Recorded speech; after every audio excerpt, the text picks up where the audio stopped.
everybody, to this episode of Strong Perspective Podcast. I'm one of your hosts, Keith Armstrong, along with Damon Armstrong. Jaquari Armstrong. May or may not be joining us tonight because there was a miscommunication.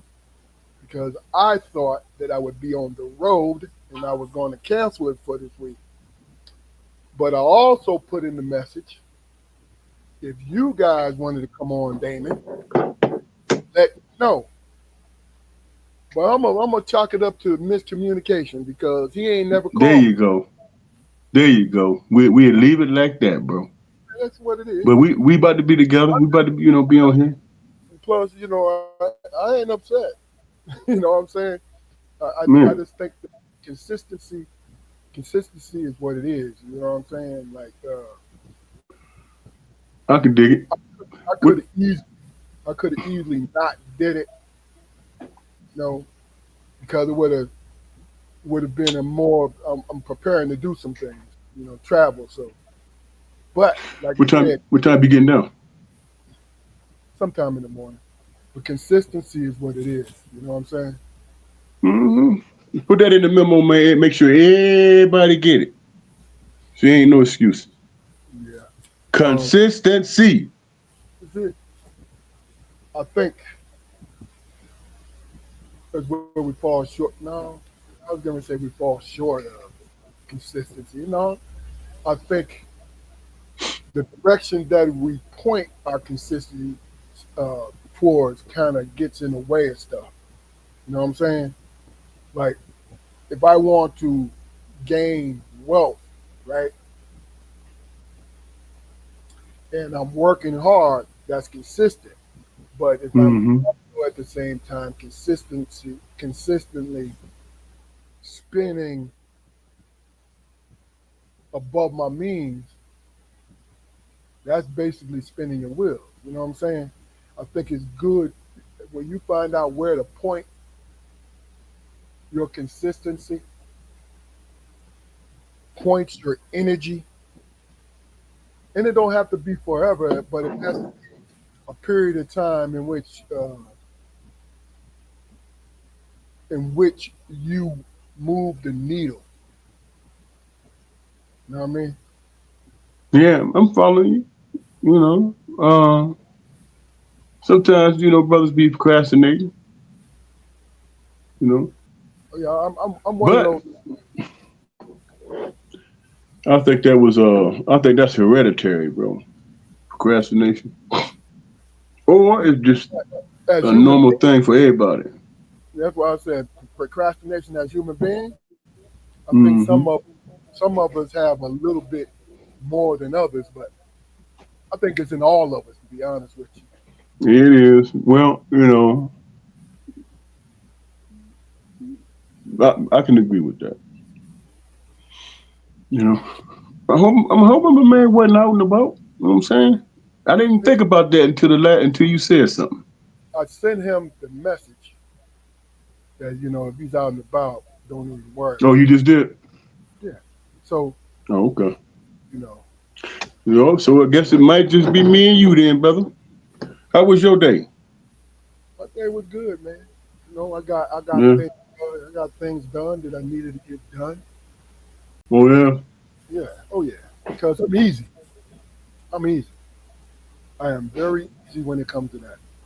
You know what I mean? Because I think being an overthinker, I wake up with checklist anyway. So Hmm. What they call that? What they call that? OCDC? What do we call that? It's not OCD. Is it OCDC? no OCD. That's it. Might be suffering from a little bit of that, bro. No, no, hell Oh, no, hell shit. no. You know what I mean? 'Cause, hey, look, let me tell you something. I like being busy. I stay on my grind when it's small, medium, or large grind because with me it varies. My grind varies. You feel what I'm saying? Because Hey. my grind decreases when it comes to my family, helping them out to help them move forward. Mm-hmm. Feel what I'm saying? But when it comes to my individual efforts, right, it increases. I've learned that being an overthinker, I learned to do it that way for anxiety's sake. You know what I mean?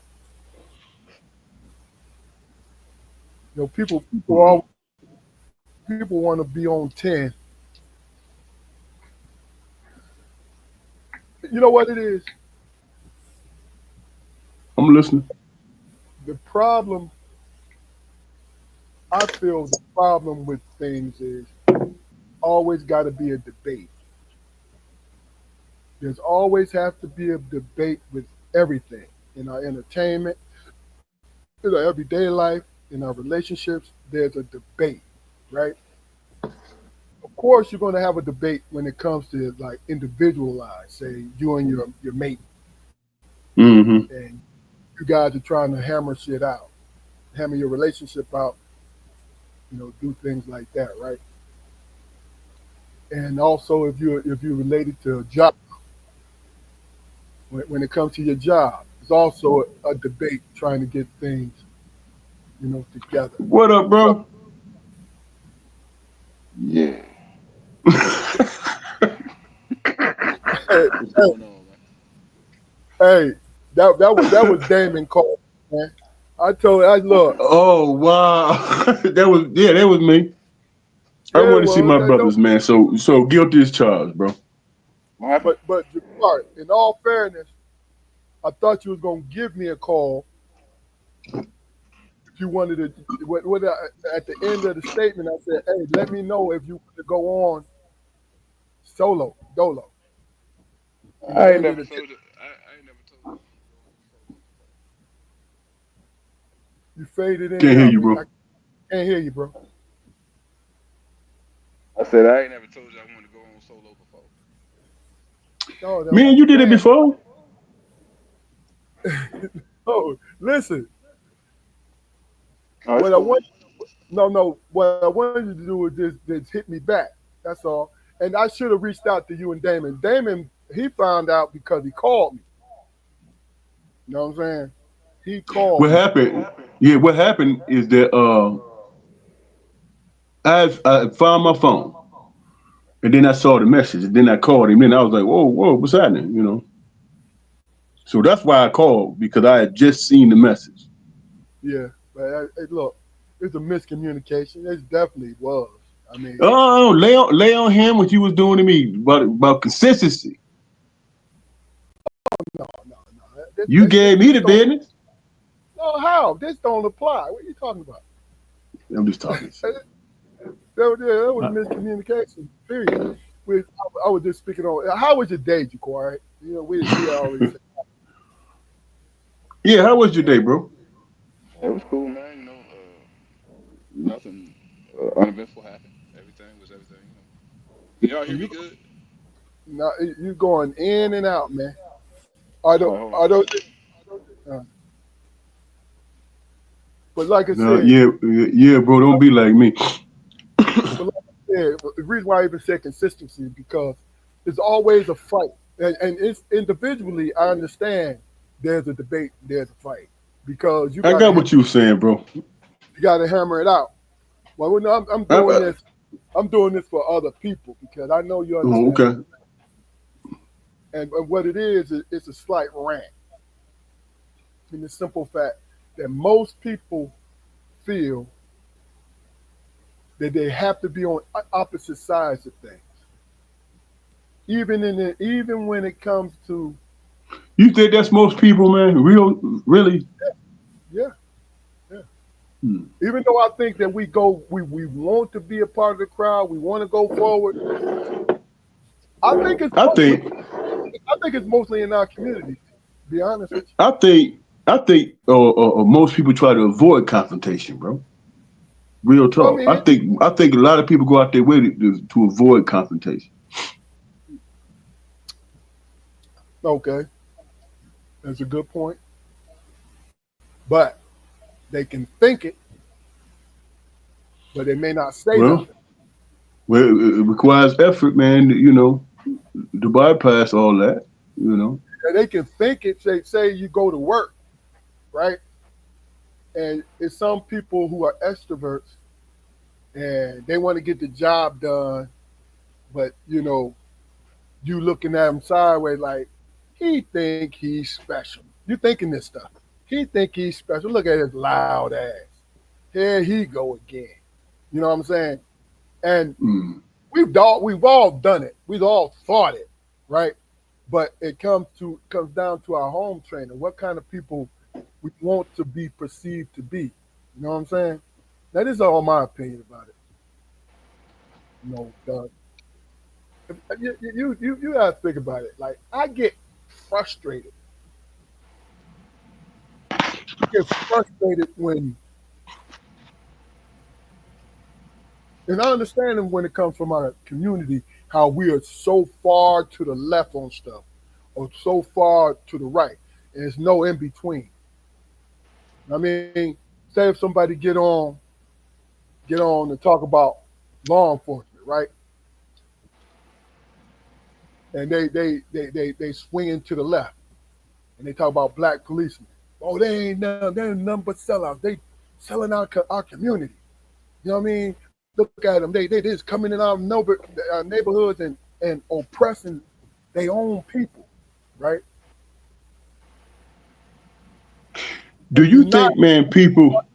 you're not giving a even-handed view of it. Now I can Let me ask you a understand. question, bro. I know you don't use. I know. I don't mean to cut you off, man. But let me ask you a question, man.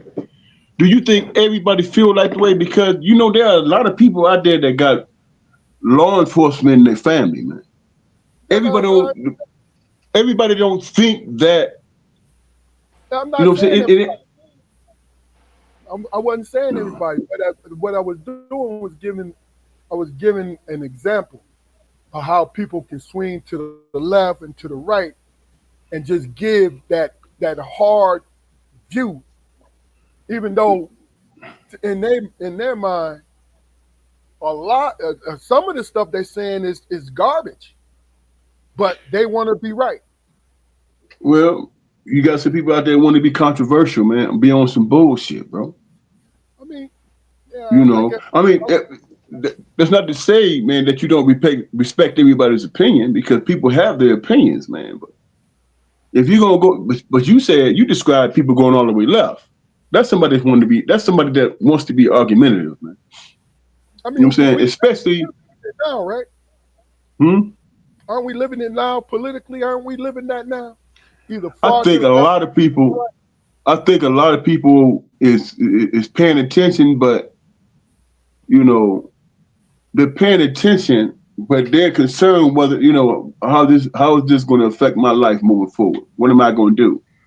Because the bottom line is you have to deal with shit individually before you can have a broad scope of how everybody's being affected. You know, I unless I am paying attention, and most times I'm not, but when I'm paying attention, I might see something, man, that I totally disagree with, and I have a choice. I'm saying I have a choice whether or not I want to deal with it or whatever. You know, let it bother me. Because if you allow all the things that's going on around us, especially now in this country, that shit is overwhelming, man. And there's no way you're going to be able to, deal with all that, have an opinion about it, and plus, have a normal life. Ain't no way in the hell you're going to be able to do that, man. Because every day is something different. Yeah, I mean, people try. People still try it though. I spend time with my grandbaby today. I spent time with her today. I made sure for that 2 hours block of time, I wasn't gonna be thinking about nothing but watching her development, her grow, laugh, having fun. You know what I'm saying? Communicating, and that was easy for me to do. You know, that was easy for me to do. So, man, you don't have to be engaged with the bullshit, man, 24 hours a day. Yeah, I mean, you're absolutely right. I mean, but the thing about it is and I'm honestly saying that you are more grounded in how you feel about life. A lot of people, and I'm not saying everybody, a lot of people are insecure on how they see life, in my opinion. I get it. I'm hearing you, but hey, personally, it's all about self-preservation. You know what I'm saying? But Peace of mind. you hammered that down, and you found your comfort zone. You A feel lot of me? people, a lot of people complain about things they've never experienced, though, man. I mean, you think about the number of people That's true Good too. point. who Good you good think point, about bro. you think about the number of people who swear up and down they'll whoop ass all day, but have never been in a fight. Never been in a fight. Yeah. Never been in a fight. So they have no practical application as to how a fight goes. Same with politics. I mean, people will always, especially nowadays, they always want to land on the on the side of right, no matter what their real opinion is. That's why a lot of us, when Obama was elected, was kind of disheartened with our other friends because they wasn't fucking with him, which was their right. Yeah. That was their right. It was just too bad that uh, political lines were severed and everything fell down to race. Yeah. You know, But that was accepted though, wasn't it, man? yeah. You knew it. But what You know, wasn't that politic? I'm sorry, bro. Go ahead. I I say this: when you got people who basically, prior to President Obama being elected, who basically had a hand in throwing this country to the point of bankruptcy, right? And when he went into office, they ignored where they were complicit. Now I'm speaking in general terms, but you can look this up and said, "Hey, we're going to make sure," because what did they do? They circled the wagons on White Hood, and here's the thing: I'm not. That's what it was. They disguised it as being Republicans and conservatives, but that's what it is. Oh, we're going to make him. These are Congress leaders. We're going to make him a one term. We're going to do everything we can to make him a one-term president, right? now Even if though he inherited all that bullshit. yeah, now I brought him up in particular because had certain factions not made it a race thing, it would have been a legitimate goddamn political political competition. I mean, nobody really understood, policy during that time. It was a controversy. It's all, recently it's always been a controversy. How many, years prior to this has the American public been privy to everybody's in Congress's goddamn criminal records? Even if they are public record, they never talked about that shit. You know why? Because they were considered elite status because it was open secrets with the boys, the boy escorts, the wild parties on Capitol Hill, all of that. You know what I'm Yeah, but saying? there's scandal on both sides of the aisle, though, bro. Is my point. But that's why I said Capitol Hill. You know what I'm saying? I understand that. I think what I think, and like I said, I'm not gonna get too political about it. What I think is this: um, when is when is when you come down to the brass tacks of things, right? When you come down to it, President Obama could have ran again against Trump if he wanted to, and he probably would have won, right? But what he did was follow the rules. No president ran for re-election after FDR because they changed the rule. They changed the rule because before you could be in as long as you've been voted in. But in his, because he turned the country around, he did all these different things, right?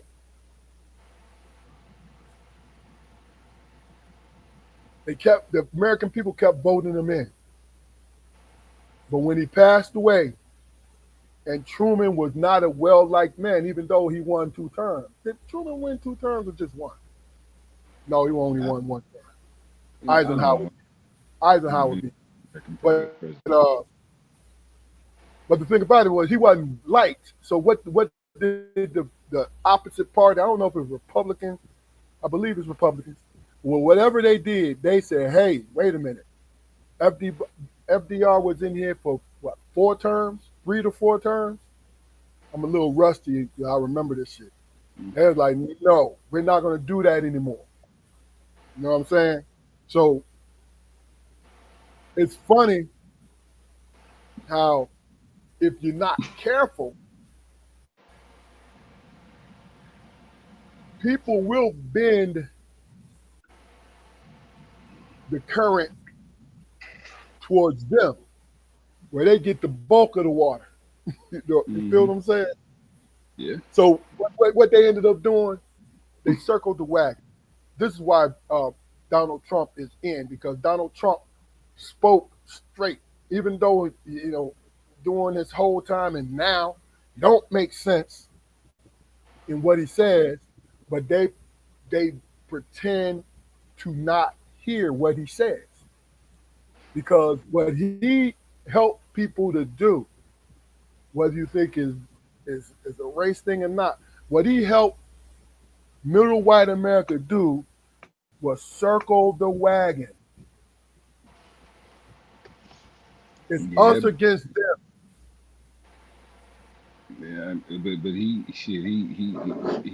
circled the wagons and pointed the rifles toward the middle.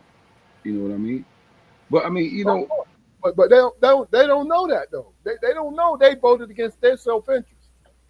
All in all, though, man, I hate to say it, but maybe if I say it, it'll manifest. This country probably needed Donald Trump, man, and all this vitriol. It did. It really did, man, because it started movement in places. It started. Okay, so this country needed Donald Trump and those too. Those 30,000 people got laid off, man. Do you think people? This country needed the presence of oppression. It's not going to be like this. We as a people will not stand for the things that this man is trying to. I believe that. I believe that.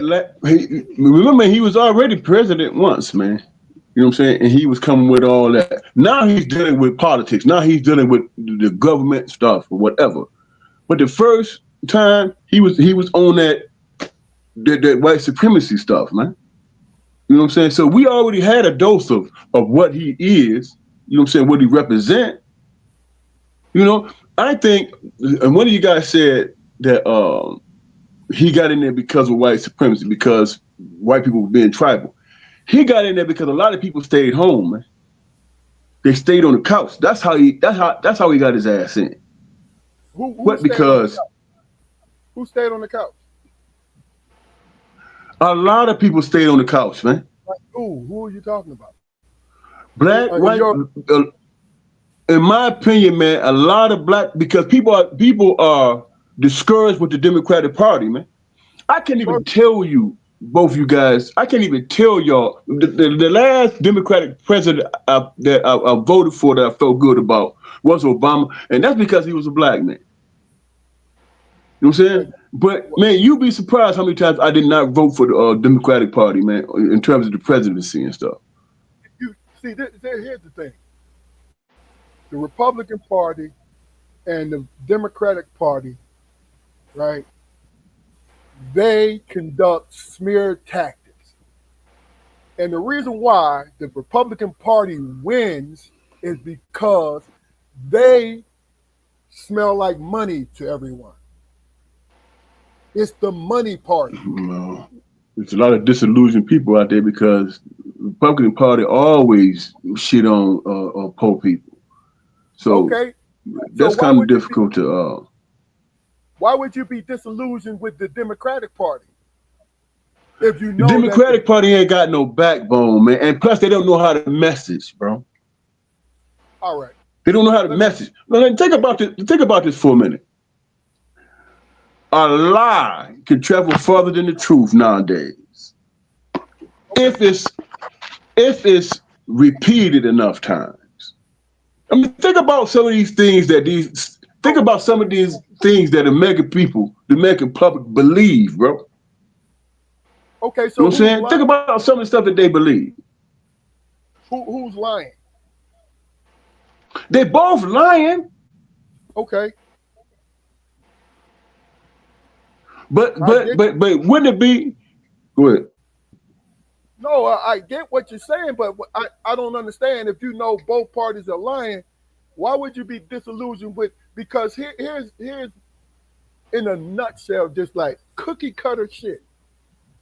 Republican Party is about money, making people feel like they're gonna make them money, right? And it's not necessarily true.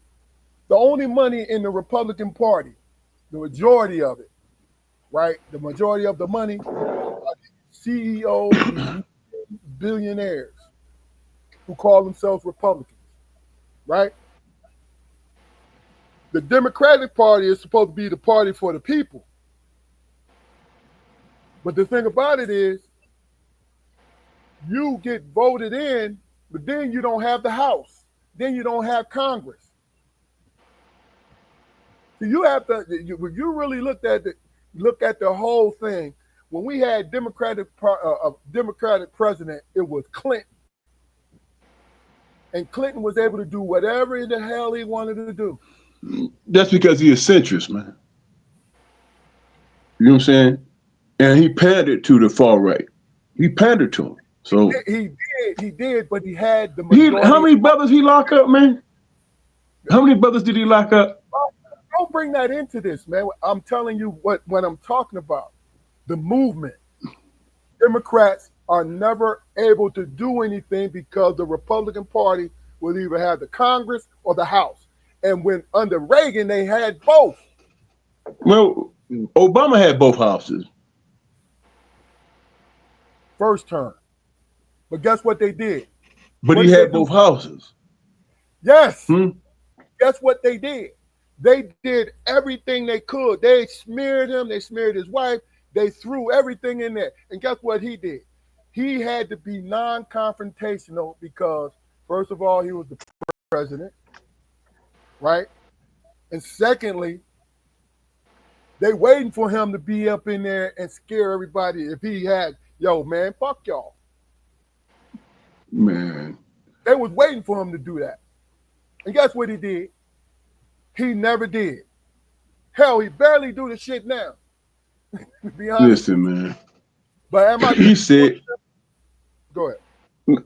He said in the very beginning, I'm not president for the black people, I'm president for everybody. He said that at the very beginning, bro. You know what I'm saying? The bottom line is, whether I was surprised or not, I mean, you know what I'm saying? Everything is powerful, you know, it's powerful the course, man. I mean, are you really surprised about anything?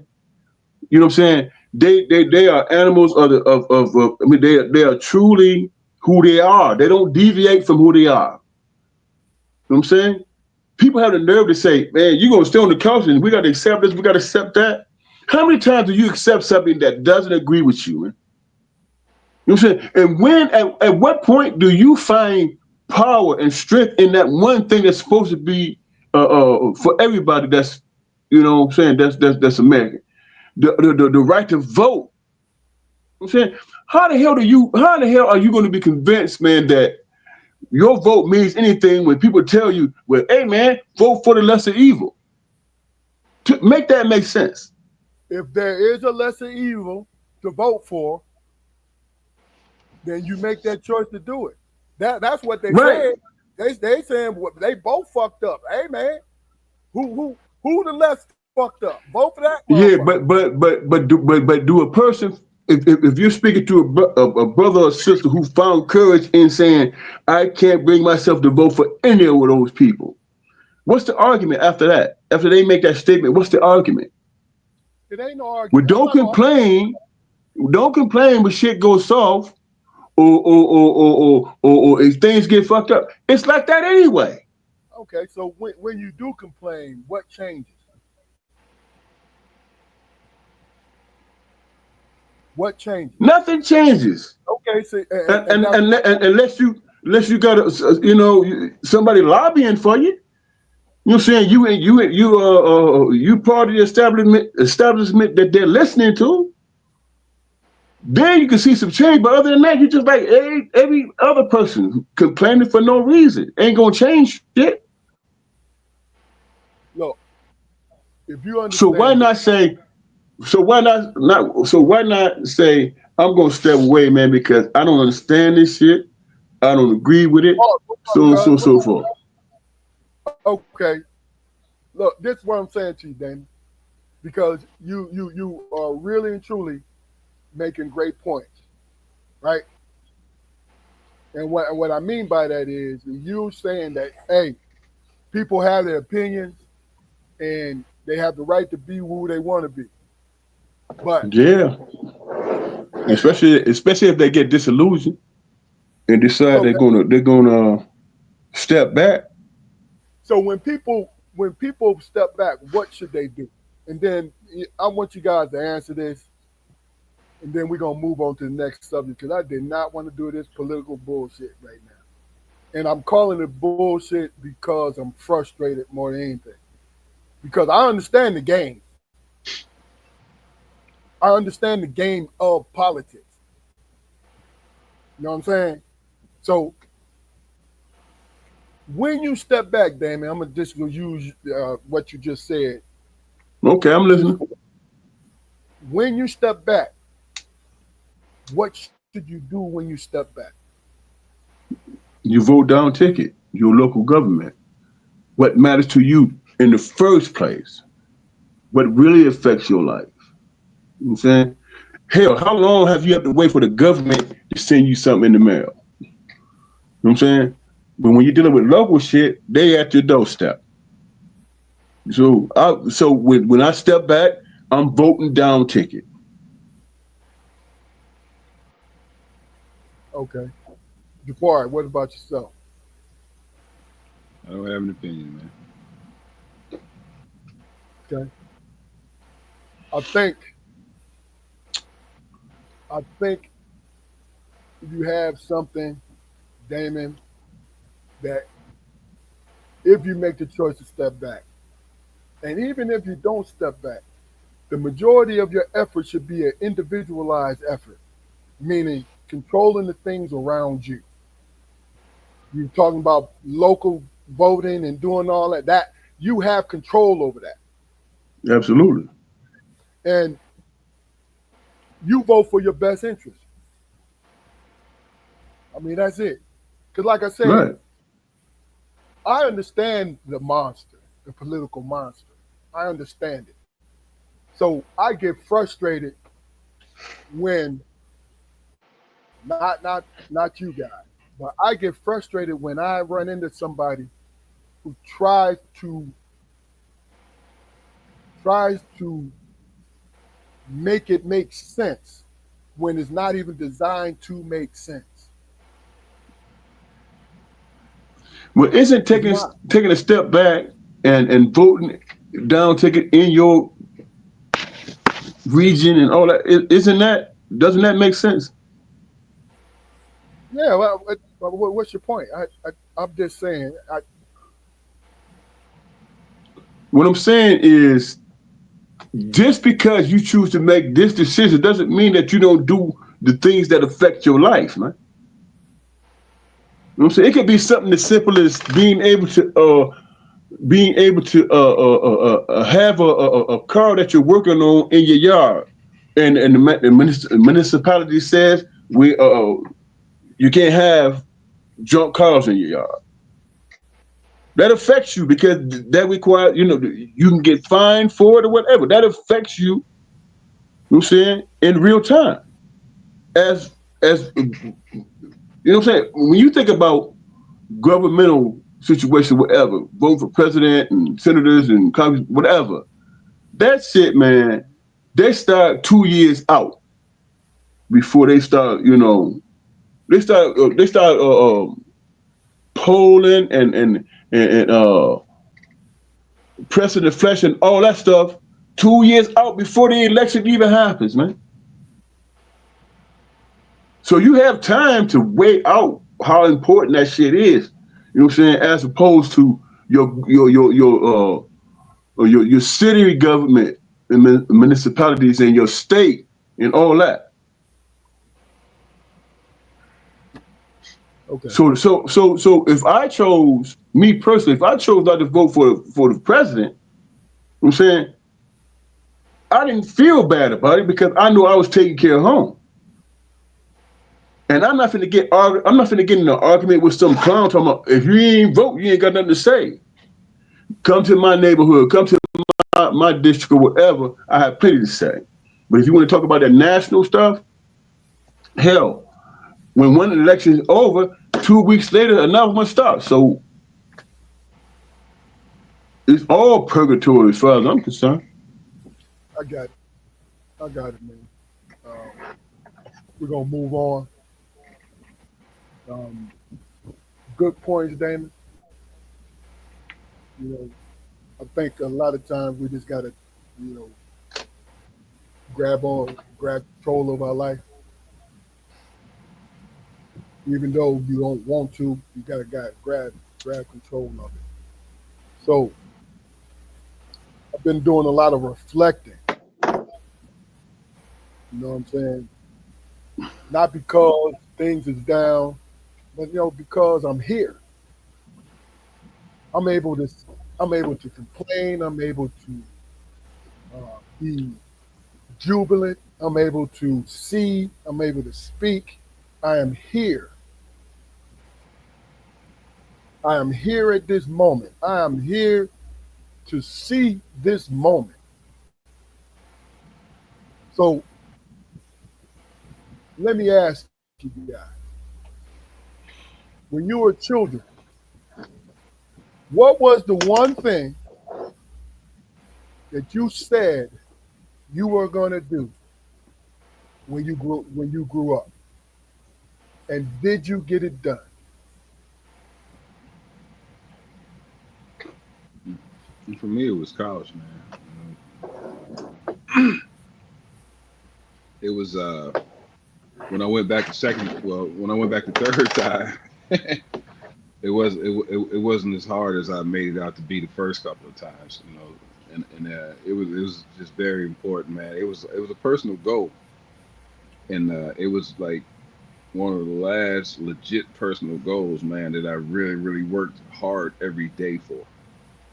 It's been a long time since I had something like that in my life, and now that I don't have it, uh, going to work and everything, and concentrating on a thing and championing, cheerleading for that thing, above all else, even though all the other shit needs to get done too. But this one thing is the thing that I'm going to goddamn accomplish. You know Right. that don't it might work for those 8 hours, but it don't feed you.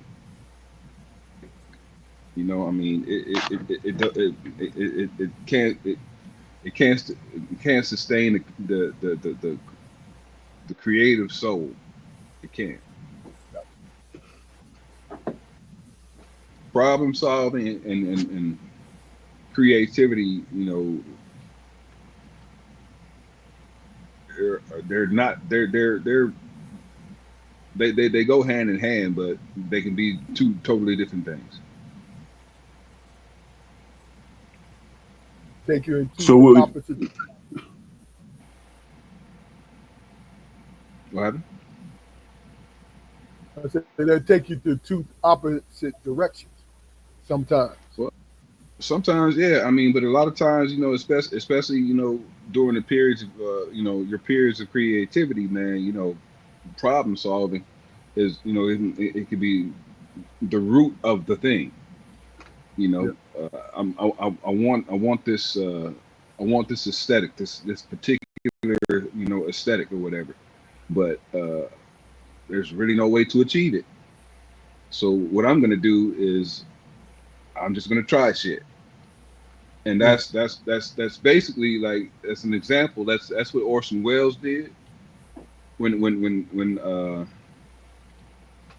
he did what was the movie with Rosebud in it? Rosebud, right? I know what you're talking about. Uh, Citizen. Citizen Citizen Kane. Citizen Kane was his Citizen first live. Kane. Yeah, that was his first live action movie, right? And well, the first one he directed. He didn't know that a lot of shit that he did in that movie theoretically wasn't possible. He worked with the cameraman, the main cameraman, and just started doing shit, and He fucking had a won an vision. Oscar, and won an Oscar.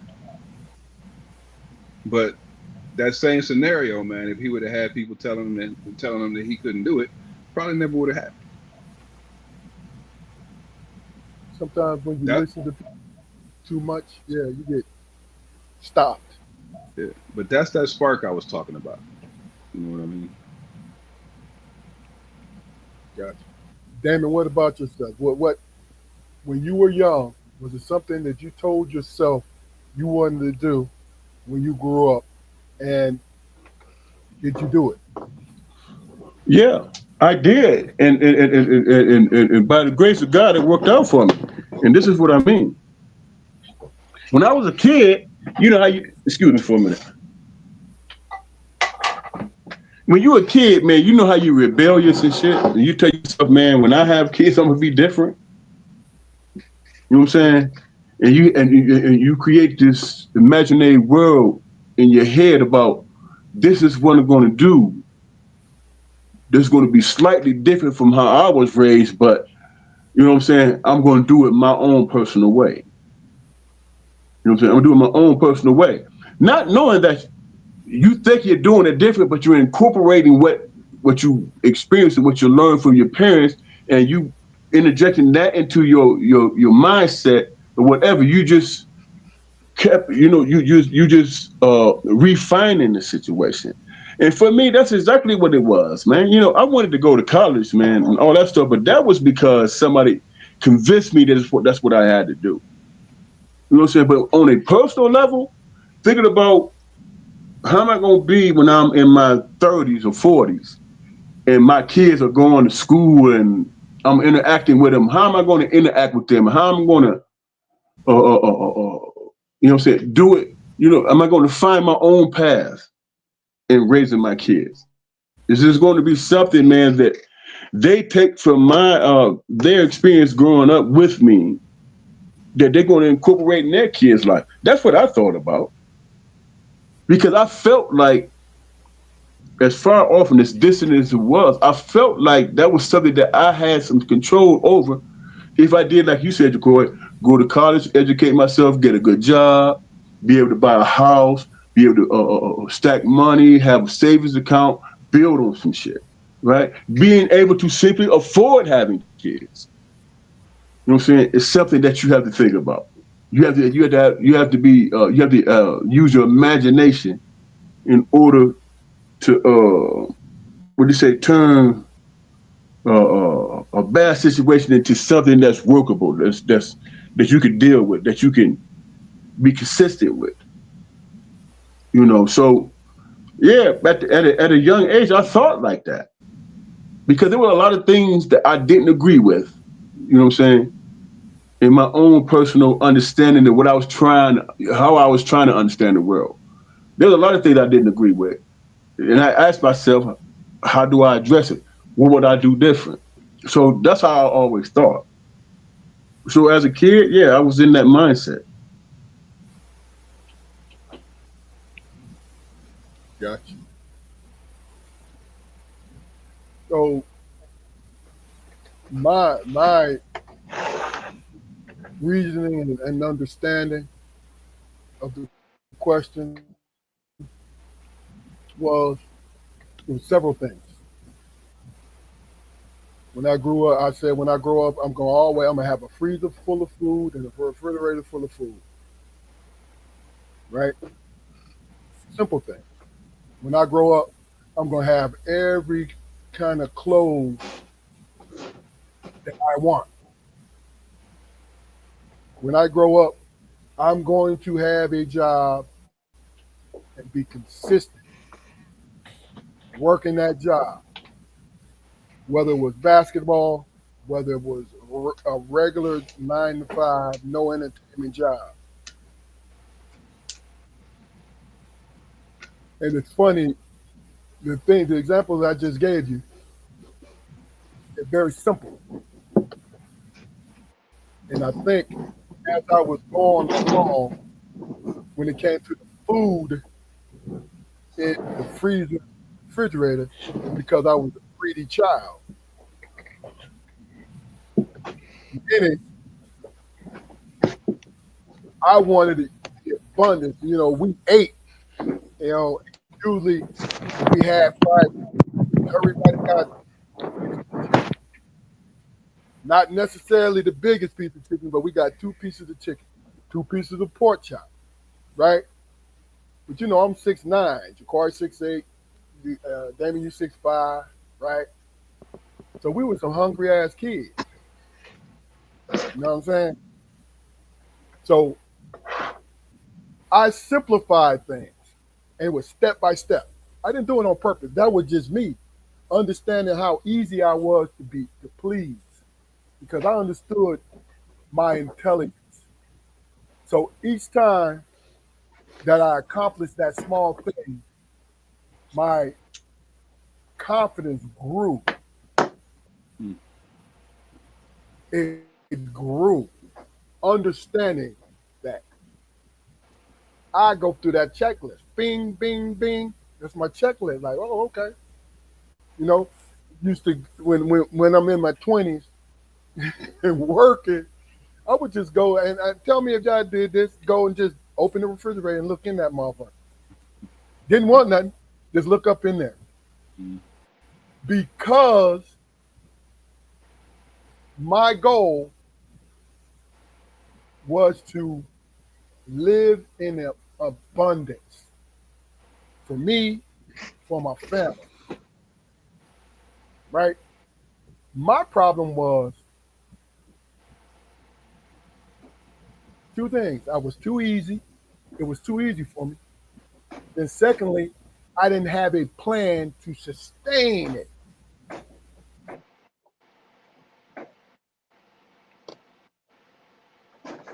Yeah, my issue was, man, you know, once I attained, you know, my immediate wants and needs and shit, then they no longer interested. Yeah. I see that, and that's true. I can say that. I can honestly say that, man, because see, I'm the same exact way. But see, He went out. I didn't hear what he said. Can you hear me now? Yeah, I ain't hear what he said because he went. You know, he went out, and I hear you elaborating on it. I'm like, damn, what did he say? Go ahead and repeat it, Ja'Cory. Now I said my problem was once I achieved my immediate wants, I was no longer interested in it. Oh, okay. I would get the shiny, you know, train and have it and look at it and put it down and move on to the next thing. This was in terms of success. Just I mean just the shit that I, you know, that as a child, you know, I may have wanted or whatever, and really didn't have the means or resources to achieve it. Once I was able to achieve it, you know, I had it, and you know, I tell a couple of motherfuckers, hey, yeah, I got this, and put it down in the corner and move on to the next thing. Hmm. I think me personally, I'm along them same lines, right? But you get to the point where that's why I said the plan was always the biggest thing, not having it. Because when you have a plan, you understand that, having a plan meaning that your success has to be sustained. So not having a plan, once I achieved it, I stopped. And I went into a holding pattern until I needed to keep it going. But guess what you're doing when you slow up or you stop, you got to build momentum again. You have to build momentum going back to that. Like, I'm happy that all my bills are paid. But I'm upset because I don't have the surplus that my appetite requires. Right. That's just goddamn consumerism, though, man. I mean, you know, it's Is it consumerism required? Because yeah. no, I think that's a personal thing because being human beings, we do have a certain amount of, is it greed or hunger that comes See, with it? I was gonna bring up hunger, man. I mean, you know, people tell you. I mean, and you know what you mentioned before that is the main reason people say, you know, you need to stay hungry, man, because as soon as you become satisfied and complacent, you know, people call that a rut. You know, but rarely have I known the man who achieved a thing and took the time to properly enjoy it. You know, But what if? and it's got a shelf life. Everything's got a shelf life. But what if you have an awareness of that, bro, and you try to be consistent with it? Well, that is the awareness of it, the enjoyment of it, and then understanding that, you know, even though this satisfies me, if I lay on this, then I'm going to be stagnant, and I'm going to be depressed, and I'm going to be you know, disjointed because I'm not happy because, you know, I've dug this hole for myself and poured all the dirt in because, you know, it's comfortable. Okay. I think the thing that was most important to me, man, is that when you think about your life, man, and you're honest with yourself, you have more wins than you have failures, man. You know what I'm saying? But it's about your mindset. Is it coming in abundance, like y'all talked about? Am I consistent with it and all that stuff? For me, that's what my mind was. You know what I'm saying? I know if I put my mind to something, I can always achieve it. But do I have the consistency? You know, does being complacent come into play? You know, just because I achieved it, you know. But if you enjoy it, don't you want to make sure that that's something that's always in place? If you choose to deal with it, okay. Let me go over here and take this trip. You know what I'm saying? Because I prepared myself for it. Or is taking that one trip, that's enough. I did that, so let me find some other endeavors. I mean, how do you address it when that one trip becomes the standard, though? When you know, I'm going, yeah, I'm going to Cozumel, you know, this year, and then I'm going to Cozumel next year, you know, and eventually I'm going to buy a timeshare in freaking Cozumel, and I'm there all the time. Does does Cozumel still have its luster? If you want to live there, yeah. Yeah, if you put that much work into it, that's a lot, bro. I live there. Yeah. No, That's real commitment. I mean, because what you did was increase your appetite for a certain thing. Buy a house up in your dream place. You know what I'm saying? Well, I mean, you know, yeah, it was your dream place when you first got there. But what does it take to make it remain your dream place? Yeah. I mean, I guess that's individualized, brother. You know what I'm saying? Right. I get it. I got thrown off because you said you bought a house there, and then the next thing you said was it lost the luster. I was like, wait a minute, man, You spending I mean, Right. because I mean, you buy the house and you there for a minute, but then you get tired of Cozumel oh, and so what and after you you see bought the house, yeah you lose it lose luster. I got you now. yeah I got yeah and you go there, you take trips there, spend time there, and eventually you become like a local and you grow tired of it. It's Yeah, like till it become. it's like cell phones, man. When only a few people had cell phones and you didn't have a cell phone, you wanted a goddamn cell phone. Then you got one, and it was a luxury to you. Cell phones aren't luxuries anymore. Yeah, but that home you purchase, that become a property that you can rent out. That's income.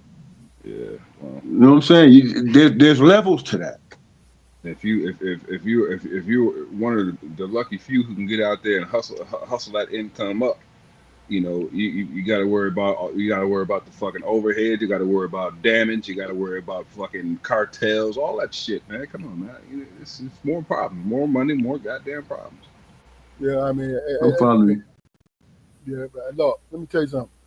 If you spend, and I'm joking when I say this, but if you spend $1,500 for $1,500 for a 10-room villa, you know what I'm saying?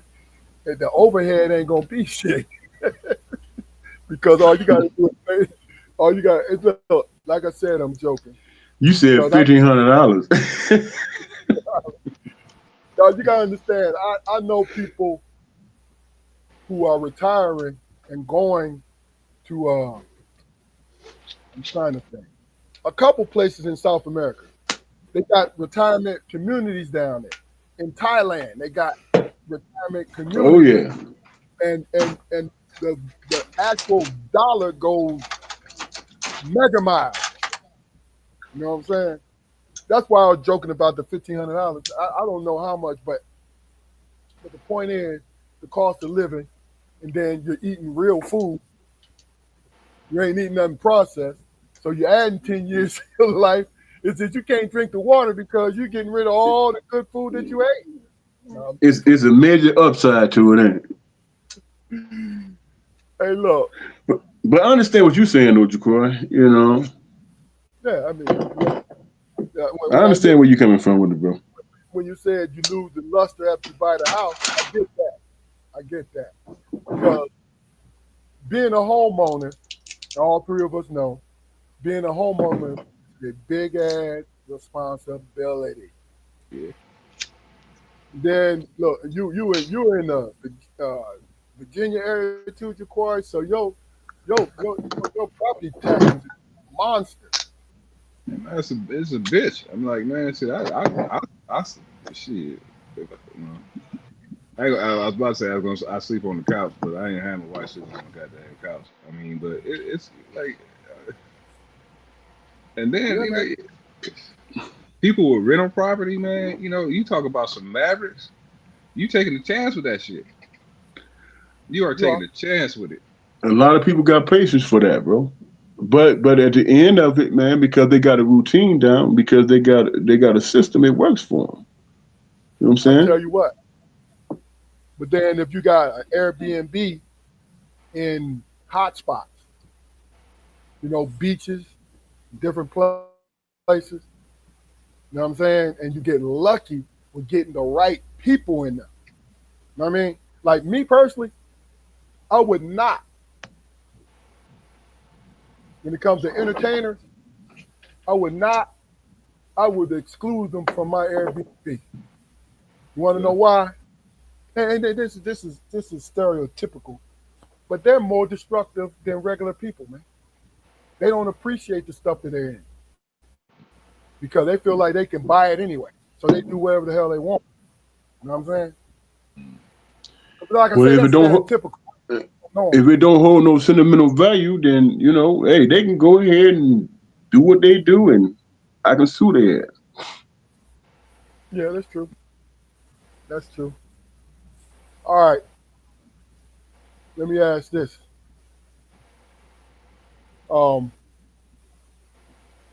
A little bit of trivia, man. It's this cat. on Facebook. I know he's on all different things. He's from Pittsburgh. A little younger. I think he's in his maybe late 30s, early 40s, something around that time, right? And he's a filmmaker. He does documentaries, and I believe he makes movies too. You know what I'm saying? His name is James C. White, right? I was James C. White. I was surfing through Facebook and I ran across his page. Did you know? And then this is one of the things about it is being 60 years old, knowing a lot of shit, but not knowing nothing. Knowing a lot of stuff, but realize I don't know nothing, right? He said, and this was really and truly refreshing. He said the first medically trained EMS workers, was from Pittsburgh. From Pittsburgh. Yep. 1967. And then the majority of them was black. And they worked in the Hill District. It was predominantly black. That's crazy. I'm talking about ever medically trained, because they had them. The majority of the time, if some say a crime happened, right, the policemen will throw those people into the back of their cars. They still do it in Philly, and drive to the hospital. Right? You got the bar, there's lights and sirens, and people gonna move out your way, so it's a quicker response. You know what I'm saying? But they established the very first, and every man was medically trained before. Medically trained to deal with these folks, man. You said that was a Hill area? Yeah, the Hill District. Yeah, that wasn't nothing but self-preservation, bro. Yeah, and that's the first thing that popped in my mind, because you gotta think about it. The thing about it is they served as the blueprint for the national EMS services. See, this is the stuff that you need to fucking learn in school. You understand? Okay. Instead of not going on a rant, but I'm just saying it simply. Instead of getting the garbage, the watered down garbage we was getting in our history class, American history, right? What if we actually got the truth when it came to the black community? Like, perfect example. Everybody was like, this man hit me. I forget who it was, but you know who it was? The economist dude, man. What is his name? Real good brother. I forgot his name, right? He said, why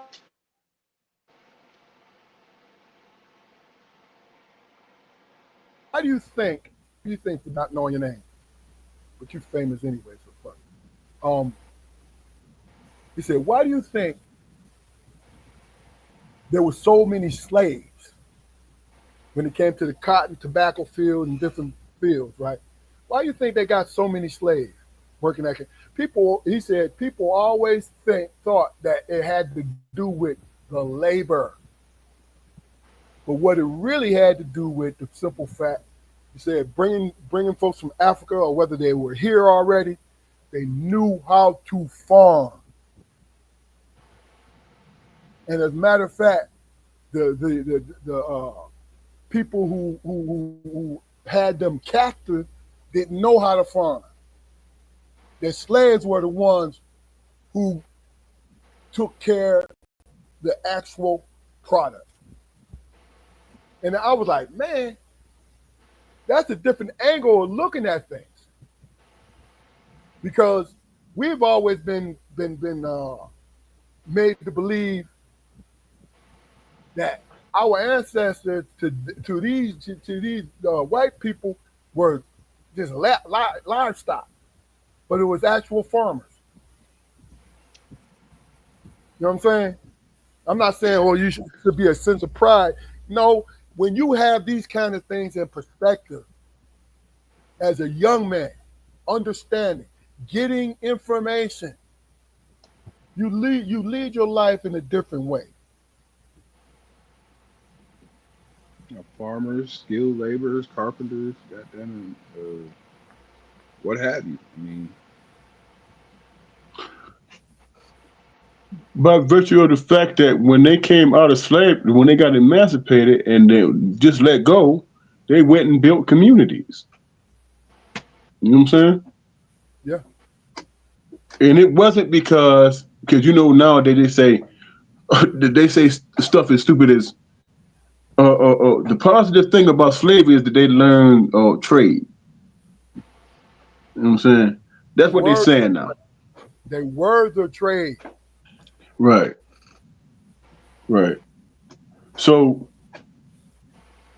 anyway, man, I hear what you're saying. You know, you're right. You know, you definitely have to know your history, man. You know, and they trying to erase it. So I just think that the reason why I brought it up, those two instances is because, like I said, I know how I am now. And I rebelled against a lot of the things because I was a history guy and it never made sense. A lot of stuff never really made sense. But had I been fed the actual real information, I think it would have been. I would have seen.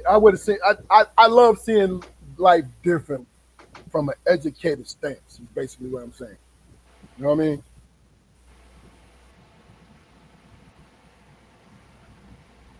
All right. Well, look. I want you guys to give me an opinion. I'm gonna give you a couple different things. And the best way, I need you to answer the best way that you feel. What is your idea of life? Let's start with you, Damon. My idea of life. Your ideal of life, yes.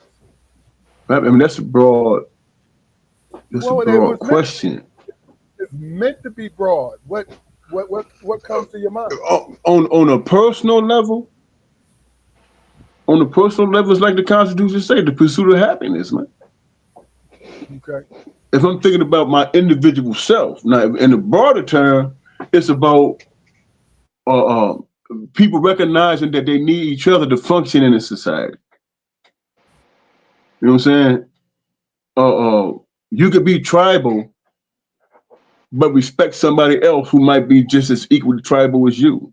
You know what I'm saying? It's about respecting each other. You know what I'm saying? Especially if you have an abundance of resources.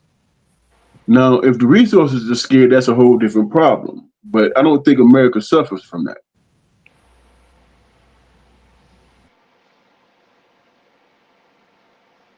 If that,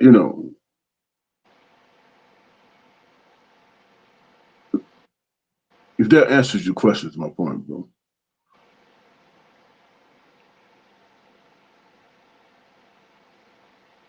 I think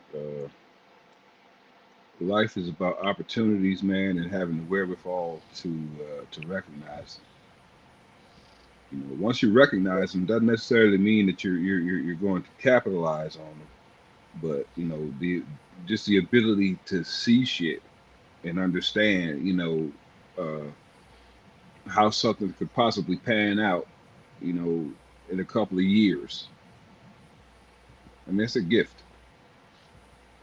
Okay. And it comes with the experience of life. Okay. When it comes to love, what is your interpretation of love?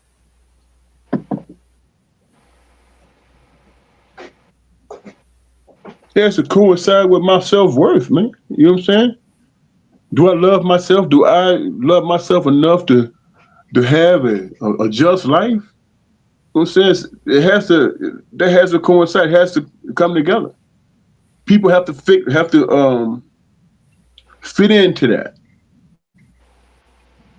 You know what I'm saying? They have to fit into that because we're all moving in the same and right. As far as I'm concerned, we're moving in the right direction and the same direction. Okay.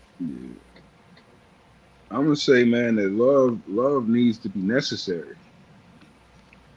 It needs to be necessary. Love, you know, real love, you know, it's the motivation for so many things, good and bad. Okay. But it's necessary. It's absolutely necessary. Okay. I Do think y'all think? Do y'all think people love the same, man? No. Everybody. I don't think people love the same because nobody really knows the real definition of love, man. Yeah. Hmm. I don't think that I don't think that there is a real solid definition of love. I'm kind of You know, Even if it's realize. something, even if it's something that you aspire to, man, because you feel it wholeheartedly in your heart. Look, Even if that's the case, that you know what, this is what I have a desire and a passion for. This is how I want to be treated. now, Is that not knowing? I've come to realize, man, that in my idea of love, somebody's got to suffer. I got you. See, and that's the point I'm trying to make to you. In your heart, in your mind, brother Damon, you you have it solidified what's going on. You understand? That you know, you feel in your heart, you know what it is. Jaquari, you feel in your heart, you know what it is. But what I said was there has not really been a real definition of love because one of you guys said it earlier. It has a lot to do with people's interpretation of it. I'm paraphrasing. It has a lot to do with other people's interpretation. Right. Just like being in love and loving somebody, which is stronger? Because in my mind, I think they're two different things.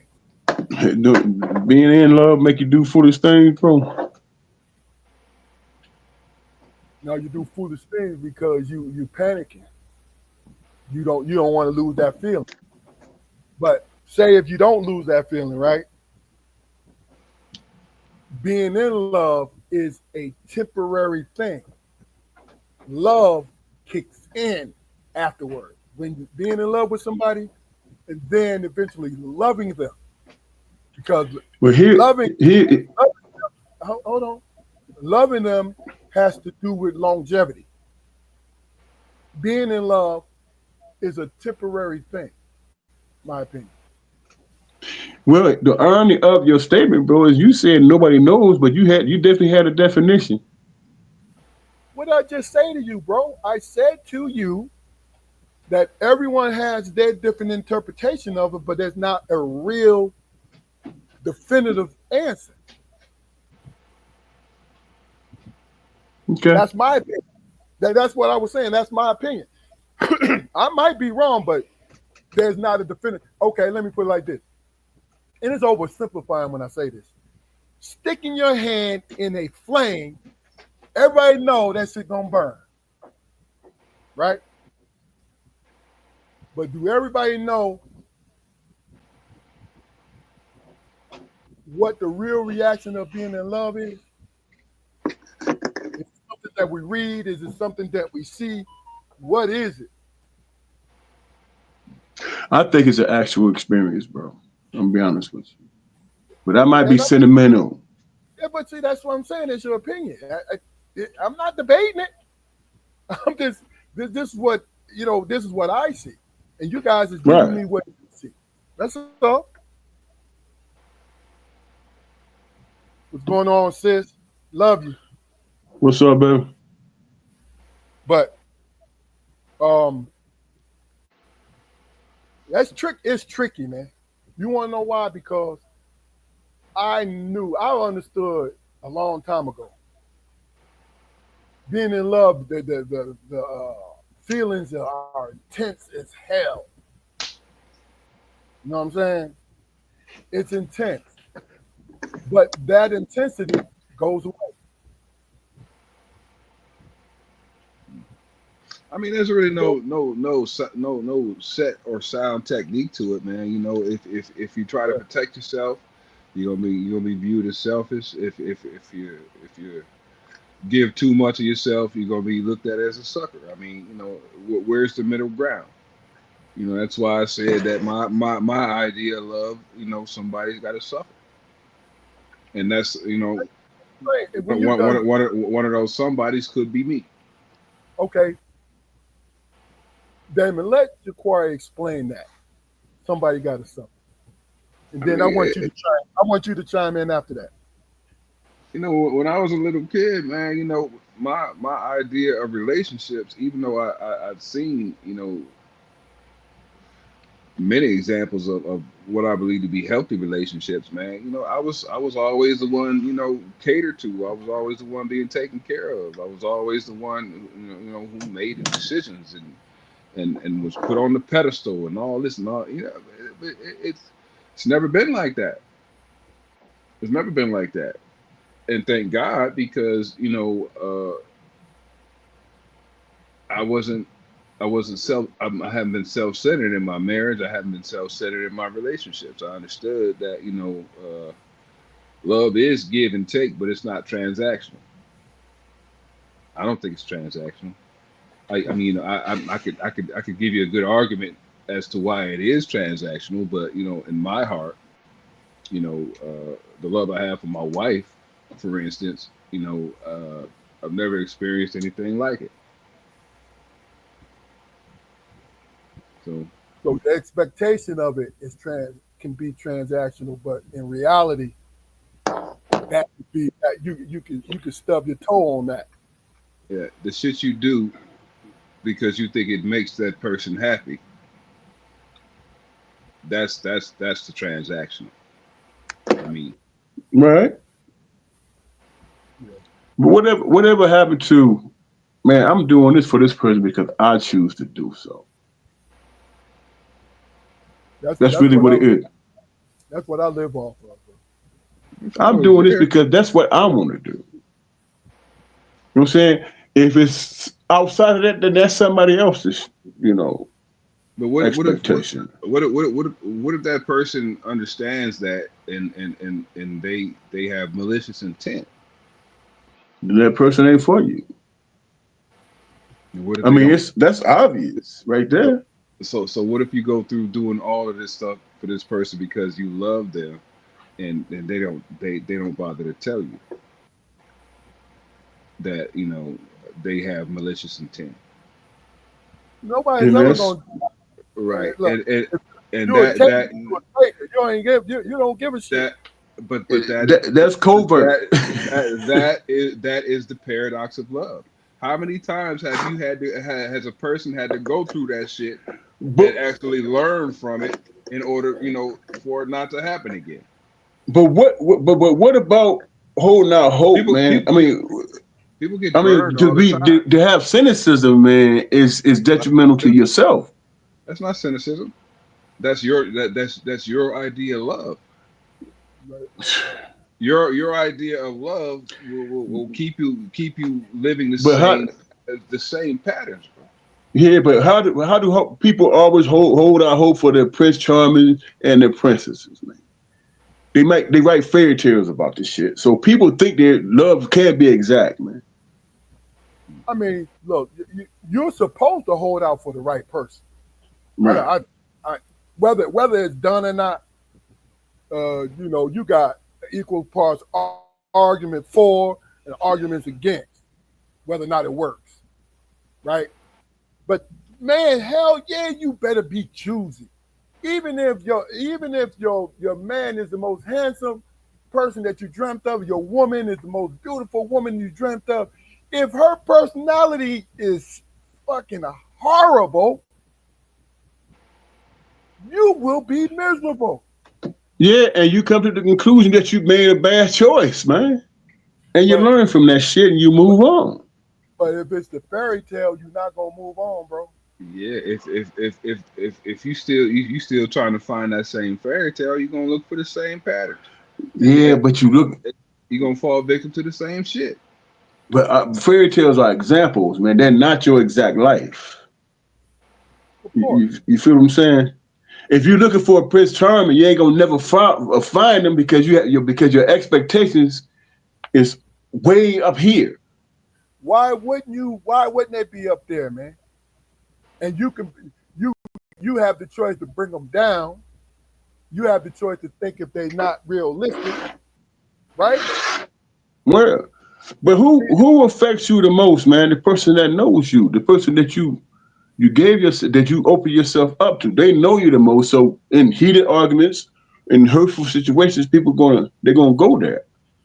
That Okay. doesn't mean that doesn't mean that you have to stay there because they took it in that direction.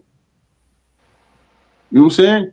They in that situation, they're dictating yourself, your emotions. They're making you something other than yourself because they didn't respect it.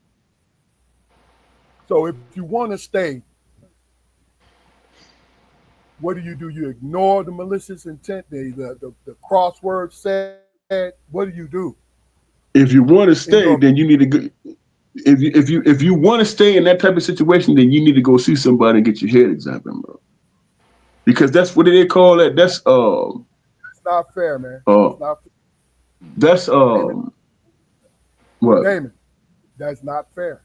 Because people find themselves, a lot of people find themselves in situations trying to, because they've never been taught that, because it's never really been taught. You said it earlier.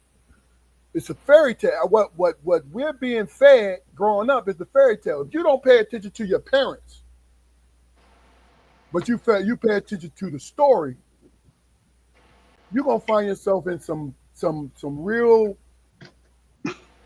not messed up but uncomfortable positions. But how do you gain wisdom though, bro? Oh yeah, you gotta burn your hand. Through But see, you gotta failure. learn from it too.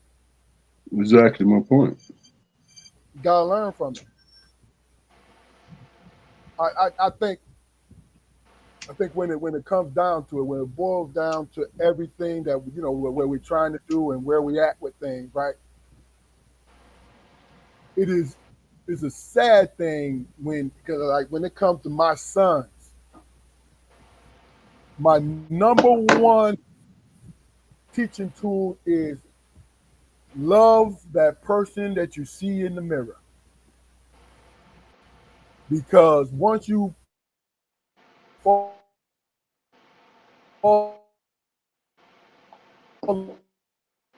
in love with Damn.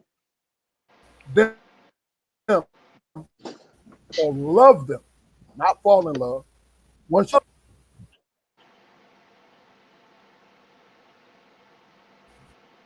what's wrong with my connection? You may not always make the right choice for yourself, but you're able to make better choices as you navigate relationships. You know what I'm saying? Because Jaquar, you brought up a great point. We go after, say, we go after the same personality. They might physically look different, but we are attracted to a certain personality. What if the personality that you're attracted to is no good for you? Say you're attracted without knowing you're attracted to self-serving, selfish people. You ever? I, I give this example. When I was young, I said, "Man, how do these emotionally needy women find me?" Then when I got older, I was like, "Wait a minute, no, this ain't no movie. I ain't got no beacon. I don't got no beacon. No, that's my ass. That's me inadvertently seeking out that personality. And we do that with our friends also. We do that with our friends too.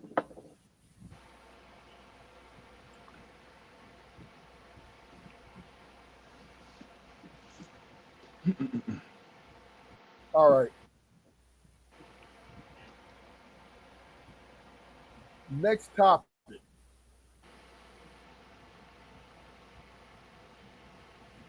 And we'll move on because, like I said, these are more bullet points than anything.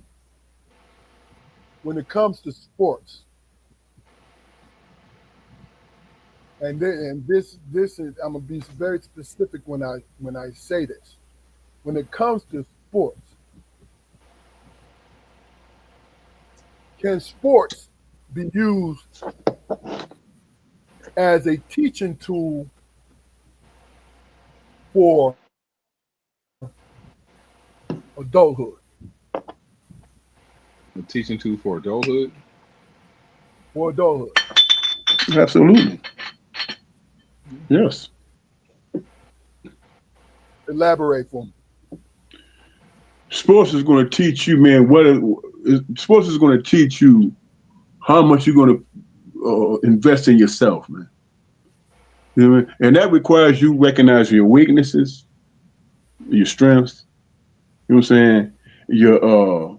Your heart, all that. It incorporates a lot of different areas, man. That requires you to look at yourself and say, am I going to compete?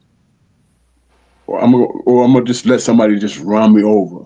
How many times have y'all played, man, and some sucker out there who couldn't even dribble right had all the confidence in the world? You see what I'm saying? But because they talk loud, you know what I'm saying, you don't challenge them. Because they have this false confidence, you don't challenge them, knowing damn well you're more superior than they are.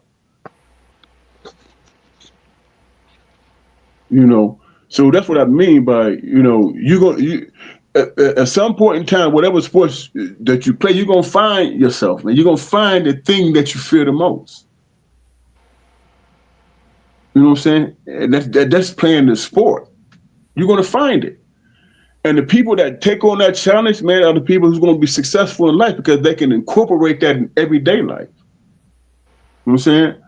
If you choose not to deal with it, then you're gonna be complacent. You're gonna make excuses. You know what I'm saying?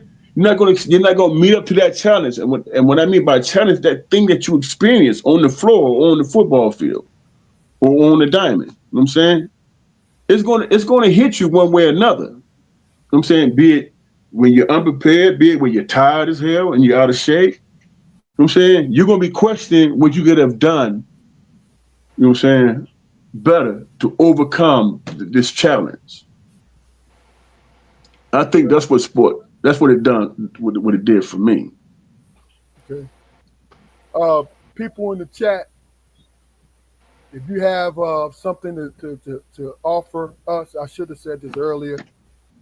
Even if it's a comment, even if it's a topic we talked about earlier, please hit us in the chat and we'll address it. But right now, it's sports. It's sports, a teaching tool for adulthood. Ja'Quari.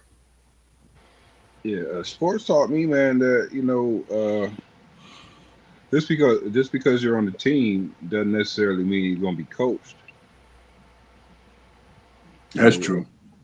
I've always been on squads, man. Football, basketball, track, what have you. Always been on squads, man.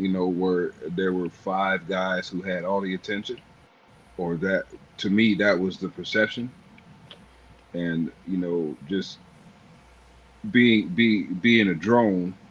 No matter how successful I was as that drone, just not feeling like I had the same amount of support that other people did, and that wasn't necessarily a them thing. That was a me thing. You know what I mean? I learned a lot from team sports, but I'll preach it, until the day I die, man. Had I been a swimmer or a fucking tennis player, man, I would have been a dog. I mean, team sports, man. It they taught me how to work for the team, understand what the what the overall big picture was, what our goal was as a squad. It helped me to understand that, man. But unfortunately, man, it also taught me how to take one for the team. You know what I mean? And I learned that, you know, once you take one for the team, you're not always gonna get team support. So no matter no Shit. matter no matter how important a cog you are to the machine, you know, you can be replaced. You can and will be replaced. And they remind you of that shit every chance they get, don't they? Yeah, they do. I mean, there's no wins and losses in that situation because that's the fucking progress. You can't stay on JV forever. You either got to It's shit or all get off the pot. it's all temporary. It's what it is. It's what we do. Sports is a temporary. You know what I Yeah. mean? I I know think in that that's why. situation, bro.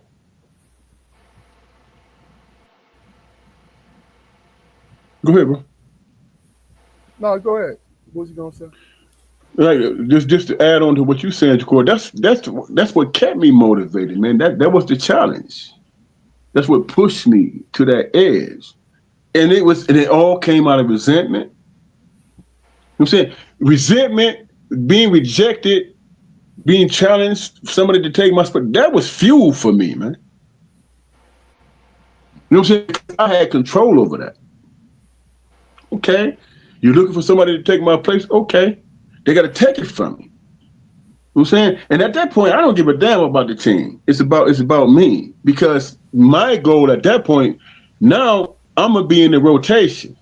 I got a couple of plays called for me now. You know what I'm saying? And that was always my challenge. You know. I I think when it came to sports, it taught me several things. It showed me what kind of leader that I was. Right? I never believed in that rah rah. No, I believed in winning. I believed in going hard. I believed in cheering my teammates on. But when you throw the extra, I never believed in throwing the extra layer on it. You know what I'm saying? I bleed in high school. I bleed purple and gold. No, I don't. I bleed red. You know what I'm saying? But what I'm going to do, I'm going to give you everything I have once I'm on this field, when I'm on this court. I'm giving you everything. You want to know why? Because it's how I am built, mentally and physically, is how I'm built. Because I've always felt, and this is the kind of person I was, I had to sleep. I had to get sleep. So I would lose sleep if I didn't give everything that I had. Was it to impress? See, that's the thing. The question that I pose, you're being taught how to work with people. You're being taught that to push for a common goal, right? Even though I don't think it relates when you go into a job situation, but you understand pecking order. You understand achievement, right? But then also, it teaches you politics. Because what did you say earlier, Jaquar? Only 5 people was being catered to. It teaches you politics of life. Now, sports, being on a sports related team is not an end all be all. Like it's not some guru experience. Because sometimes you go into that situation and it's only entertainment for you. Because your life is led by that dog, by that tribe, it's your regular life. You know what I'm saying? And what you mean You by know, competition? You mean competition? The thing that motivates you and drive you, that's what you're talking about, competition. This is what it challenges me and this is what I want to do. I mean, No, it's not competition, man. What I was referring to was some people play a particular or sports only for pastime and entertainment. The rest of their life, there's a drive. They already have it. They don't need to be taught anything. Because I'm gonna be, for me, bro. When I think about it in retrospect, man, there's never been a time, man, when I did. I'm lying because when I was in high school, I was just learning the process. So people was able to tell me or feed me anything. You know what I'm saying? Until that one game where I said, "Oh shit, I am good," and oh, they do need me. You know what I'm saying? And once I understood that, then it was a growing, it was a learning process for me. And by the time I got to college, I understood that the only way I'm gonna stay in college if I had a mindset that I have to be in the rotation. I have to be one of those people who's making a difference. Like Jacory said, part of the five. You know what I'm saying? I was never confused about that. You know, maybe being so selfish hurt me in this aspect. That whoever came, they was eventually they became a teammate. It all depends on longevity.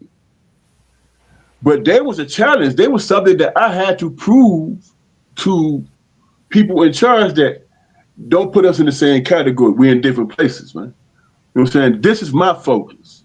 This is what I'm concerned about. Long as you call on in the game situation, you call on me at least 6 to 7 times, I'm good. You know what I'm saying? So that at least puts you in double figures. And the rest of it, I could do my damn self, defense wise and all that. But I was, I didn't learn that all of us was on a journey and we were supposed to come together. And that happened after I left. You know what I'm saying? My senior year, we won 28 games. After I left, the team that I thought that was the team that I thought that was my second string, they won 32. You know what I'm saying? And went to nationals and all that. So that was my learning process. I was like, these guys did better than me. And I should have, as a team captain, try to figure out how to make it what y'all explaining. You know what I'm saying?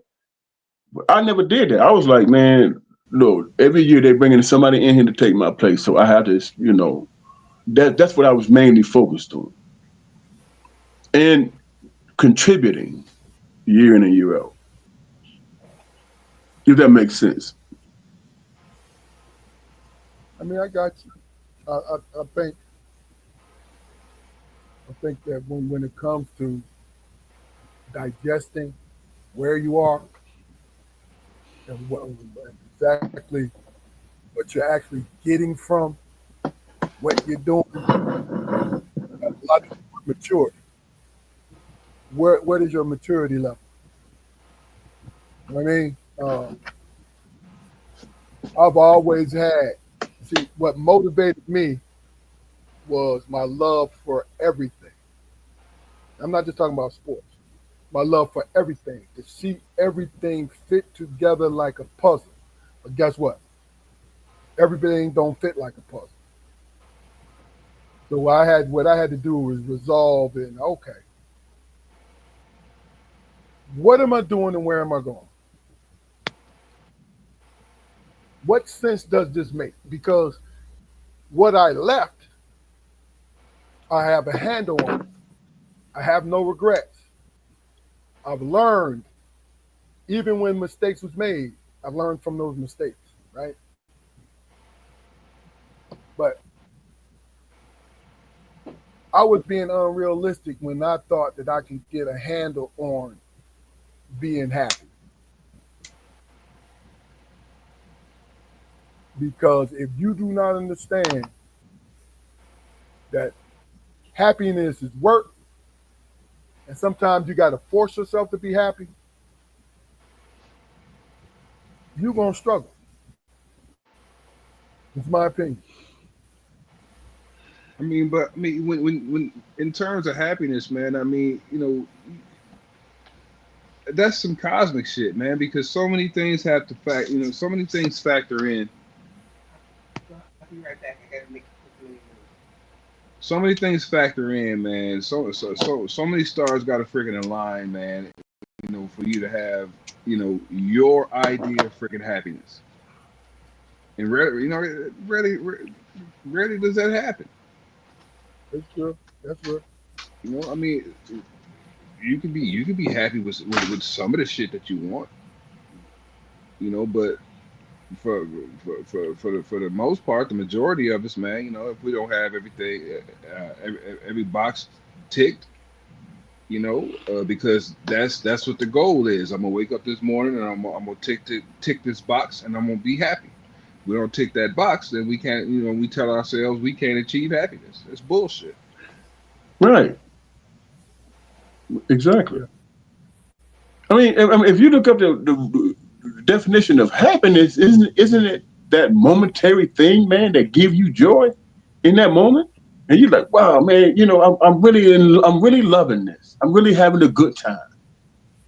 You know what I'm saying? Those are the things, man, that we persevere from, right?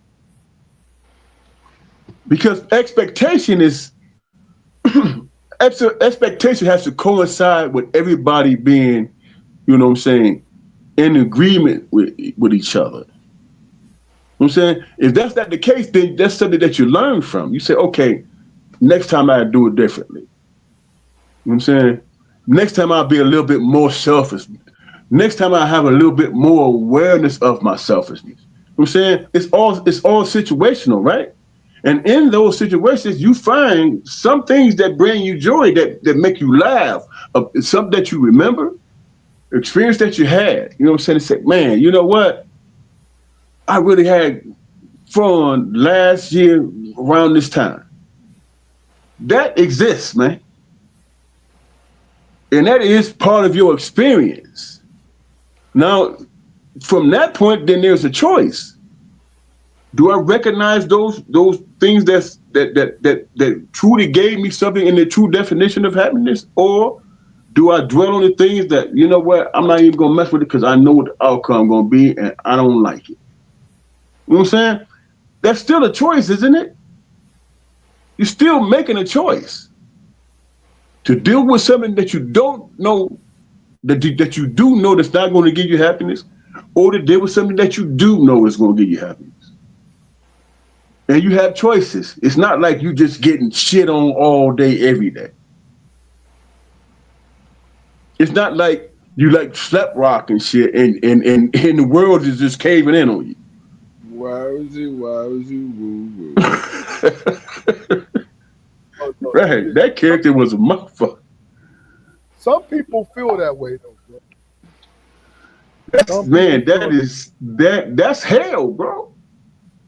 Oh, it's hell. That's hell. And you got to ask yourself, is it self-inflicted hell? Of course, it all is, man. I mean, okay. Some of us are victims. Some of us are just victims because of being in the wrong place at the wrong time. And you continue to be a victim. You feel what I'm saying? Even if you fight against it, it's just, what's so messed up about life is sometimes it pours down raining, sometimes it gets sprinkled, and then sometimes you get sunshine. I mean, that's really the fact of it, right? And it's how you react to it. Because I think that's what the truth is saying. It's how you react. If you find yourself in a constant mindset, man, where you're blaming other people because you're not happy, man, as simple as that sounds, that's what the fuck it is. Nobody is responsible for anybody else's happiness. So therefore, for us to read a poem or listen to a song or watch a fucking infomercial and have somebody tell us what the fuck happiness should be, it's insane. Well, half the times, them infomercial that had got to do with narcotics. But go ahead and finish, Jaquari.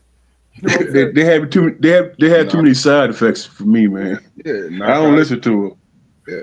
Yeah, as long as that shit don't have you with that give you that anal seepage and shit. Damn. I heard that. I'm like, and that's it was it was some medicine they was advertising for your eyesight and shit. May cause anal seepage. Like for real? That shit covered a whole lot of ground from your eyes to your damn ass, huh? Yeah. This is some horrible shit. I don't want that. I mean, I'll be Right. sick. I just stay sick. Fuck it. Look, What would you say? You know what? I've been doing all right on my own, man. Yeah, I don't need to be. I don't need to be. I think I'm gonna pass on that one. I don't need to be at the liquor store and just be ass leaking all over the place.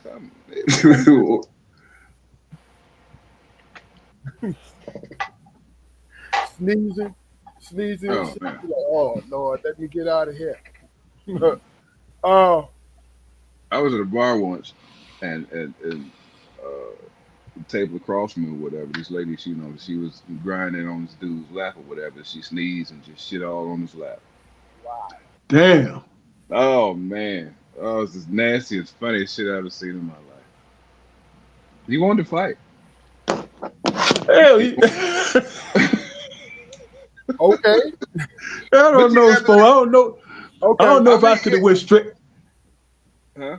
Go ahead. And I said I don't know if I could have went straight to one to fight to like bewilderment. Man, what the fuck is happening to me, man? he stood up. She fell on the floor. And there's this old head behind her. He said, "You better not touch her, goddammit." Damn. He like, "I'm gonna do something to her." I'm like, no, no, you ain't. Up on the screen, Daphne Rice says that part. I just published a book entitled "Blind in Love." Experience that journey has made me realize my happiness and a clear understanding of what's the difference of being in love, falling in love, and being All blind. right, sis. Congratulations on the Congratulations. on the book. Hey, give us give the folks where you can get it from. We can put it up on the screen. We're gonna immortalize it, baby. Put the website up there. Okay, Carson. Jaquar. Last topic of the day. You trying to little boy me, man? What's going on? That's habit, man. Hey, what Mama used to do? Hey, I got look at Jaquari, Keith, Kenny, Essie, you over there. You the only one in the room. I inherited that. I Yeah. inherited that from my mom. Hey, Daphne, where can the folks find it? We're gonna put it on the screen.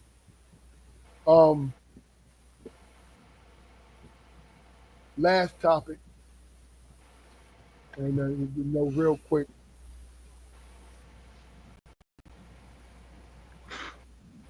And this is going the other way. The NBA finals. Love it.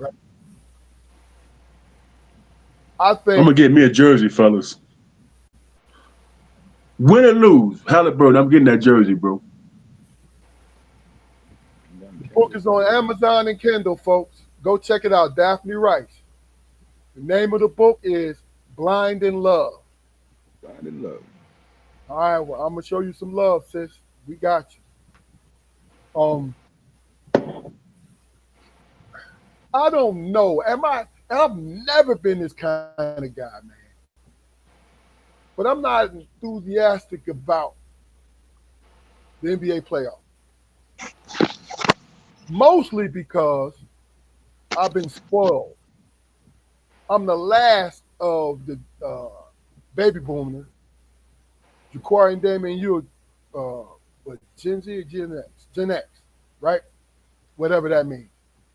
But my point I'm making is I remember there were must-see players. It's not about the sports, Jaquari. It's just must-be players, right? Mhm. that we was gonna see in the finals. My first experience was Dr. J against Kareem Abdul-Jabbar. Nope, I take that back. Against Bill Walton and the Portland Trailblazers. Right? Then following that, it was Dr. J, Magic Johnson, Kareem. You know what I'm saying? It was a succession of things. And then my favorite player, when my favorite player was in Houston, Moses Malone, I had to see him because I love this work ethic. I love Moses Malone's work ethic. Then he went to the Sixers. I was like, shit, I'm a Sixer now. Right? But then in between then, we had Magic and Bird. You know what I'm saying? And then you know, us from the crib, we had the Pistons. You know what I'm saying? We saw them build. You know what I mean? Look, I was suffering through Kevin Porter and Dave Bing and Bob Lemire. That's how far I go back. You know what I mean? When ML Carr was a Piston. You feel me? What's my man name? Big dude. Artist Gilmore. Was he on the Pistons? He is a Piston. He is a Piston too. I don't even remember that. But like I said, this is the first year that whether or not you're a LeBron fan or not, you either saw him against Steph Curry, you know what I'm saying? Kevin Durant was in the mix. There was must-see guys in the final. Like, you know, and I must be spoiled. And I'm showing my immaturity when it comes. Not that I hate on the current guys in there, SGA, Halliburton, being clutch as hell in this whole playoff. Oh man, that boy the truth, man. Here's my question: am I being unrealistic? Feeling like this playoffs is not like it's been in the past? Am I being unrealistic when I say that? Back in the past was predictable, man. Don't you need some unpredictability in your life, man? Something that, oh man, I ain't never seen Indiana and Oklahoma City. We ain't never seen that before, bro. I know, I get it. And then you know it has nothing to do. Both of them need to win a championship. I get. I'm gonna tell you how deep it is for me. My man, for Oklahoma City, he from Canada.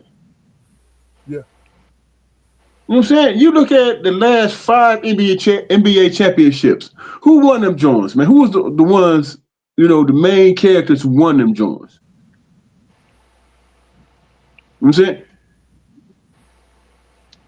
You had Joker. You had not in B, but my man from Milwaukee. Him. Giannis. Who else won the joint? I'm saying players and their teams that's not from this country is the ones that's dominating the situation. So for me, this NBA playoffs, man, I want Indiana to win the joints, man. Because my man, he from Canada. I don't want him to, he already won MVP. I meant to say MVPs. How many out of the last 5 MVPs? Who won them joints, man? All foreigners, people who ain't from here. But they putting the work in too. I'm not taking that from him, man. But in terms of me, who I'm rooting for, Halliburton, man. Gotcha. You know what I'm saying? And for me, he cuts. You know what I'm saying? I'm putting that. And so I imagine this Halliburton person is a quality young man. Brother doing his thing. Yeah. Now I look like a fool if he ain't from America. You know what I'm saying? What it is. But all right, well look. Any last words, man? We getting ready to get off this joint. Do us a favor. Before I take it to you guys, I'm gonna give you time to let it marinate and give us some profound shit to say. Go to our YouTube channel, like, share, and subscribe for us, please. Build our numbers up, right? Because you know what? We're right to almost to the crest of that downward sweep where shit start moving fast and start building up for us. I want you guys to be on that ride with us, because we're gonna remember you. We're gonna definitely remember you. Make sure you like, share, and subscribe with us, please, on the YouTube channel. We're here every Friday at 7:30. You know, we it's the three of us on occasion, but we try to have a guest each and every time. You know what I mean? Because we like, and me especially, I like other people's views. Even if they're recurring guests, I want to hear what other people have to say, because I know the three of us are profound human beings.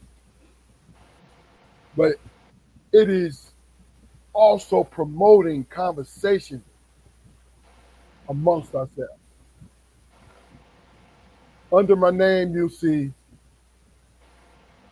a Cash App that's supporting our YouTube channel. In the future, I'm not asking you, I'm not demanding. In the future, if you feel like you need to hit us off something to keep the channel going, we'll appreciate it. We definitely do.